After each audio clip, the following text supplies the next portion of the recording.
The following is an exclusive presentation of the Carolina Panthers and the National Football League. This week on a special edition of the Panthers Huddle, hosts Kristen, Balboni, and Thomas Davis look back on this past season and fill out a wish list for the upcoming offseason. Plus, some big plays from the guys representing Carolina at the Pro Bowl in this week's film room. Welcome inside the Panthers Huddle. Welcome inside a special edition of the Panthers Huddle. I'm Kristen Balboni here with my co-host and Panthers legend, Thomas Davis. TD, it is good to be back in the studio talking Panthers. It absolutely is. It seems like it's been a year since we've been in here, KB. So it definitely feels good to be back and talking Panthers football. And what a lot to talk about. We're going to talk about this season in review. And TD, it ended on such a good note, such a high note for this team. It definitely ended on a high note. And the biggest takeaway from it was we found our franchise quarterback. Yes. You know, and seeing Bryce Young respond the way that he did to being benched earlier in the season, to come out and play some of the best football by any quarterback in the NFL in the last 5 games was truly phenomenal to watch. It was. Now, how about Dave Canales' first season as head coach? Listen, I love what Dave Canales was able to do. He told people coming into the season that it was going to take some time to get things going, and we were able to be a part and witness that. But one of the things that I love that he did, he made the tough decisions. Yes.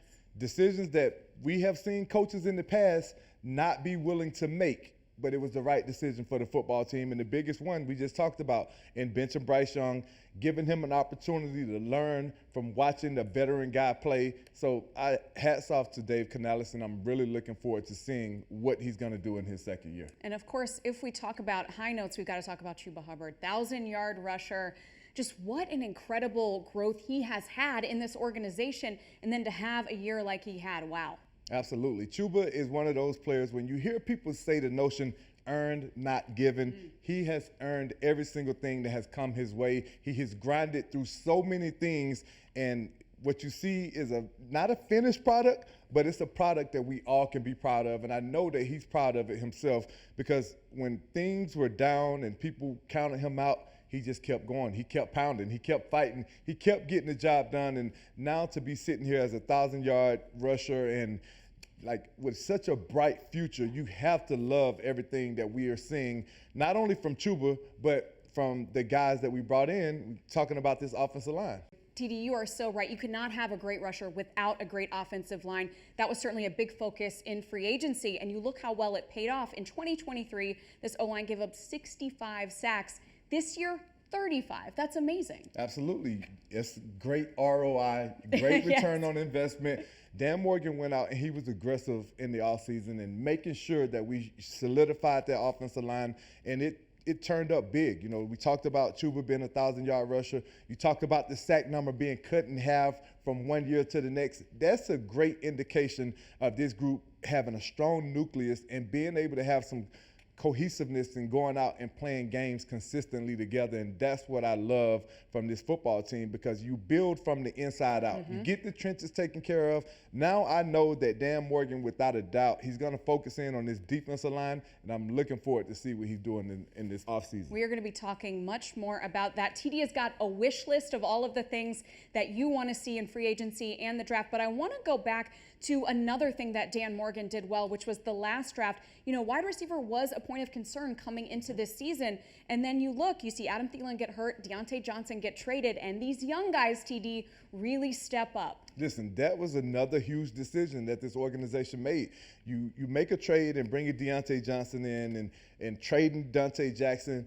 And if it just didn't work out, it wasn't working out. And they didn't sit around and say, hey, I'm going to force this thing and I'm going to force it to try to work. They made the tough decision to allow him to walk, and it paid dividends for us because it allowed these young guys to step up and play. We saw Coker step up in a big way. We saw Excel step up and make some big plays for us. So I absolutely love that these young guys had the opportunity to get game time experience. So now moving forward, we have to bring some other guys in, but you don't have to bring a ton of guys in like you normally would have thought because those guys got a chance to show what they're capable of. Yes. And other guys that got to show what they are capable of, we got 2 Pro Bowlers this season, J.C. Horn and Robert Hunt. So well-deserved, TD. Absolutely. J.C. Horn having the opportunity to play a full season without any injuries, I absolutely love that for that kid, because as a player that has gone through my own injury history, I know what it means to be able to get back on the field and play at a Pro Bowl level. So hats off to J.C. Horn and Robert Hunt, getting the big contract and living up to the bill, never making the Pro Bowl with the Dolphins, but coming in here and solidifying himself as a Pro Bowl player. You gotta love it. He's gonna be the unspoken leader without a doubt on that offensive line, and you just love what he brings to this football team. So hats off to Robert Hunt. You finally made it because somebody else going to the Super Bowl, but he should have been in off top. He should have made it when they voted, but they got it right eventually, so I can't fault y'all. Big Game Bobby deserves some respect. Absolutely. So we are very happy that he is getting it. And coming up soon, TD is going to break down some film of J.C. Horn and of Robert Hunt. You do not want to miss that. Stay tuned. Coming up, Kristen and TD discuss the upcoming offseason for the Carolina Panthers on the Panthers Huddle. This exclusive presentation of the Carolina Panthers Television Network is brought to you in part by Bank of America, the official bank of the Carolina Panthers.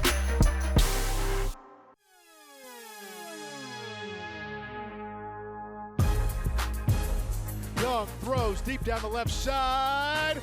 Coker, did he make the catch and stay in bounds? He did! Coker with a fantastic catch. 10 seconds. Andy pumps, floats one back in the end zone. Leggett brings it in! Right down the bill, Xavier Leggett. Here's the snap, pocket holds. Andy throwing downfield. Thielen! Did he hang on? Touchdown! 3rd and 3, lofts it. Snagged by Thielen. Adam Thielen continues to deliver for the Panthers. Here's the blitz. Bryce throws downfield. Thielen adjusting and brings it in with one hand at the 34 of Tampa Bay. A spectacular catch by Adam Thielen. Welcome back inside the Panthers Huddle. TD, we've been talking about bright spots this entire show, and I don't think we have talked about what Dan Morgan has done in his first season as GM enough. Listen, Dan Morgan has done a phenomenal job. When you look at what he did in free agency and solidifying that offensive line, and then you look at some of the moves that he made in the draft, hats off to Dan Morgan. I give you an A+, my friend, and I'm looking forward to seeing what you do this offseason. All right, well, let's talk about 2025. Let's talk about free agency and the draft. If you are in the front office with your buddy Dan Morgan, what is your wish list for what you want to see happen with all that cap space and with the draft picks? Listen, going into free agency, you got to identify the best players. That's where it starts. Who can come in and make an immediate impact on our football team, like the Robert Hunts, like the Damian Lewises, like they were able to do. And you go and you look at the defenses out of the ball, because there were a lot of games where I felt like offensively, we played well enough to win those football games, but we just didn't get enough stops. And I think the numbers, you look at where we finished, breaking an NFL record that we don't want to be a part of ever again. But when you look at the linebacker spot, we have to improve there. Yeah. We gotta improve. When you lose guys and then you don't have guys that can come in and step up and play at the same level or better, you got to make some adjustments. You got to bring some guys in that are capable of doing that and it not be a drop-off if guys get injured. Okay, I like that. What is your second priority?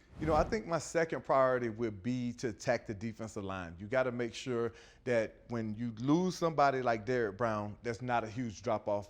I feel like we were reeling as the season went on because we didn't have the big bodies to be able to do the things that we wanted to do defensively. So you got to go out and you got to find big men that can fill and plug those spots, but it can also play tough, hard-nosed football, KB. So it really feels like also a big thing is depth, right? Absolutely. You got to start with you got to start when you go into free agency, you got to look at the top of the board and you got to see, hey, who can come in and make an immediate impact to this football team that's going to take us over the edge? But also, if these guys get tired, if they go down, I got to have a guy that can come in and sustain. You don't have to be as great as that player, but you got to be able to hold your own as the season goes on. So those are the kind of guys that we have to bring in, and I don't feel like we had enough of those guys on this football team this year. Well, certainly Dan Morgan, Brant Tillis, who came over from the Chiefs, we know that they're going to do a great job in free agency. Absolutely. And the draft. And, you know, TD, we are talking about the progression of this team. And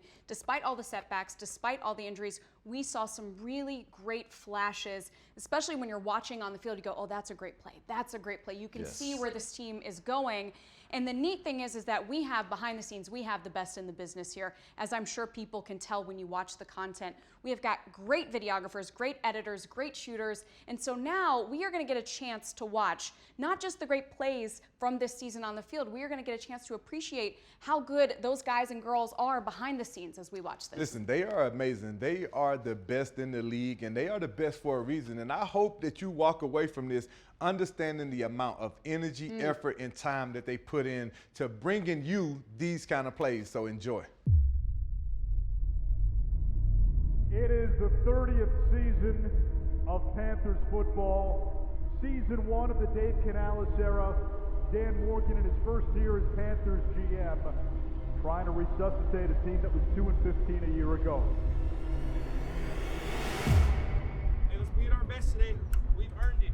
We've been growing and growing this whole year, this whole week. Good practices.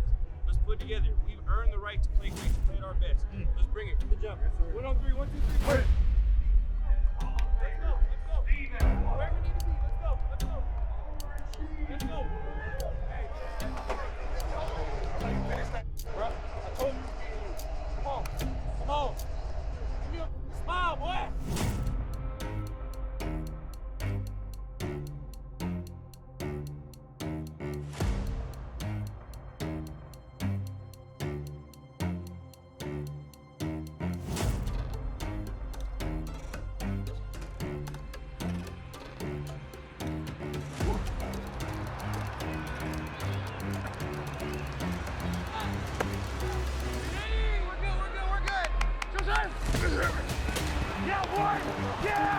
Let's go home.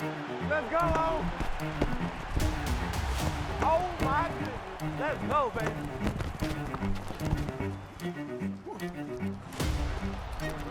We all get in a position in our lives where we've been doubted. Yeah. No one believed in us. We believe, bro. Hey, family on 3. 1, 2, 3, hands. Let's go.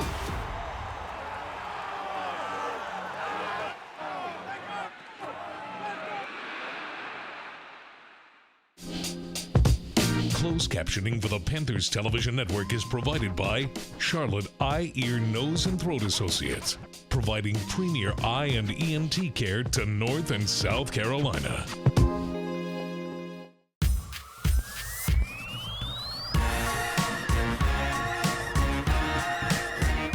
Okay, everyone, join us inside TD's film room. TD, we said we were going to be talking about our Pro Bowlers, and I believe we are starting with Robert Hunt, right? Absolutely. KB, I love what Robert Hunt brings to this football team. The attitude, the aggressiveness, and his style of play, I absolutely love. But I would hate it as a defensive player because as you see right here, this is a linebacker, Spleen, for the Raiders, and he gets tossed out of the club. This is no slouch. This is a really good linebacker that he's able to do this to. But watch Robert Hunt on this play. The athleticism, the movement, and just tossing bodies, and watch the flex. This is what you love to see as an offensive player. You love to see your big man up front that you paid a lot of money to get excited about tossing guys out of the club, KB. I love the way that he played in this football season. In particular, this play, this was one of my favorite plays of his. So hats off to Robert Hunt on making your first Pro Bowl, man. You absolutely deserved it. And you deserved your spot on the film room. He sure does. Now, another guy that definitely deserves his spot on the film room as well, J.C. Horn. Absolutely. J.C., man, I'm so proud of you. Hats off to you and the job that you've been able to do. And the biggest thing for JC and what he's been able to do is dispel all the naysayers. So many people had so many negative things to say about him because, you know, he's a guy that goes out and he gives his all to this football team. And when you do that, sometimes you know, you get injured. It happens. It's a part of the game. Like the injury rate for NFL players, we have said for a long time, is 100%. If you play this game, you're bound to get banged up, injured at some point. But I love the fact that J.C. Horn was able to bounce back, KB, and have this type of season that he's had for us. Right here on this play right now, J.C. is just being a smart player. When the quarterback gets out of the pocket right now, you see a lot of young DBs make the decision. Instead of covering this guy, you see them, and they'll go chase the quarterback right now and thinking, okay, he's going to run the ball. But what does JC do? He stays in coverage, and he gets rewarded by being athletic, by being a great ball hawk, by being his dad's son. Because right here, he looked like old Joe Horn going up for this interception. We have plays where he does things in coverage that you just haven't seen from a Panthers DB in a very, very long time. But his physicality, his ability to not only come up and make stops in the run game, but his ability to go up and make interceptions like that. We have another play, right, that we're going to show you with J.C. Horn. He's a guy that can do it all. He doesn't have to sit back and just come up and make tackles or go and cover your best receiver when you ask him to do it. He's a guy that you can design a blitz to send after one of the best quarterbacks in the league and disguise it in a way that Patrick Mahomes never sees it coming. Look at J.C. Horn being patient and getting this guy on the ground. You see a lot of guys that are free to Mahomes and he makes them miss, but not J.C. Horn. J.C. gets him on the ground and he flexes on him, and I love the energy and the passion that this kid plays with. So hats off to you, J.C. Horn, on making the Pro Bowl. I absolutely love every single thing that he does and he brings to the table. TD, KB. I got to tell you, on that last play, I was standing not too far from him on the sidelines as I do for my sideline reporting duties. And let me tell you what, in person, I know you were there too, that sack was so impressive. So I'm so glad that that was one of the plays that we broke down in the film room. Absolutely. It was very impressive, and it was a huge point in the game. It was one of those plays where you just knew that we had to have a big play, and you depended on your big play guy, and he came up big for us, and we had an opportunity to win that game, man. And I think that really boosts the confidence level of this football team when you're able to go out and play a team that is, we all know what the Chiefs been able to do. They're having the opportunity right now to go for a three-peat, which is unheard of. Yeah, they're pretty good in this league. They're all right. They're all right. They do their thing.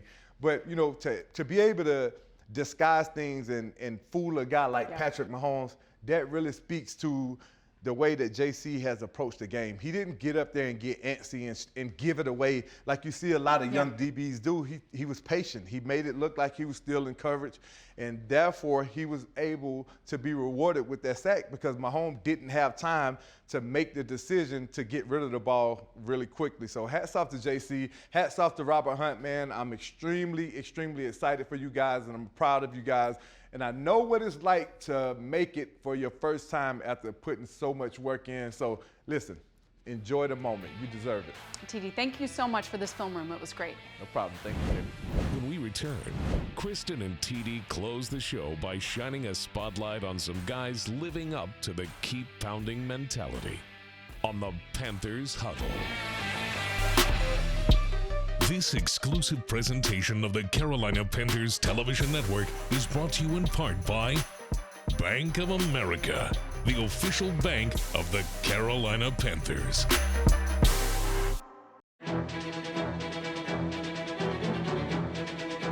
All right, TD, we have got to talk about the Hall of Fame announcements coming up. Panthers have two legendary players as finalists, Luke Kuechly and Steve Smith, and you played with both of them. So tell me about what it was like to play with those two guys. No, truly phenomenal players, truly phenomenal men, and what they brought to this organization. And I'll start with Steve Smith. Steve was a guy that everybody told when he first came in that he was just only going to be a return guy, and he wasn't going to be able to contribute much on offense. But if you know Steve Smith, he's a guy that's not going to allow you to define him or tell him what he's capable of doing. He's going to go out and he's going to prove you wrong. And you don't just start out as a returner and become a finalist for the Hall of Fame by chance. Steve put in a ton of work. And when I first came into the league in 2005, he was a phenomenal player. That was the year that he won the Best Receiver Award. He was like a triple threat, a triple crown winner, Steve Smith did it all for us that season, and he was a dominant player. But when you think about Luke Kuechly, man, that's my brother. That's the guy that I spent so much time with, so much energy, so much effort that he put in and day out, not only to make sure that he was great, but to make sure that his teammates excelled, to make sure that everybody around him was great. And that's who Luke Kuechly is. Yeah. He's never been about the individual accolades. Although he won all of them, yes, he's never been about those things. He's been about doing whatever he could to make sure that the team has success. So he's a guy that I am absolutely motivated and excited about seeing being a first ballot Hall of Famer. I have said it from his second year in the league that he's going to be a first ballot Hall of Famer, because that's the kind of level of play Luke Kuechly brought to the game. Well, look, I have not played with them, but I have broadcasted with both of them, and I have two things to say about them. Number one, both menaces on the field, both incredibly nice guys off the field, caring, professional. Just, you may not believe it if you watched their the way they played on the field. And the second thing is that they are so prepared. Yes. I tell you what, Steve Smith will show up an hour early if we had a broadcast meeting. Luke comes in with all of the knowledge and all of the film study on our radio calls. So, I mean, maybe the only other former player that's as prepared as those two is my co-host right here, TD.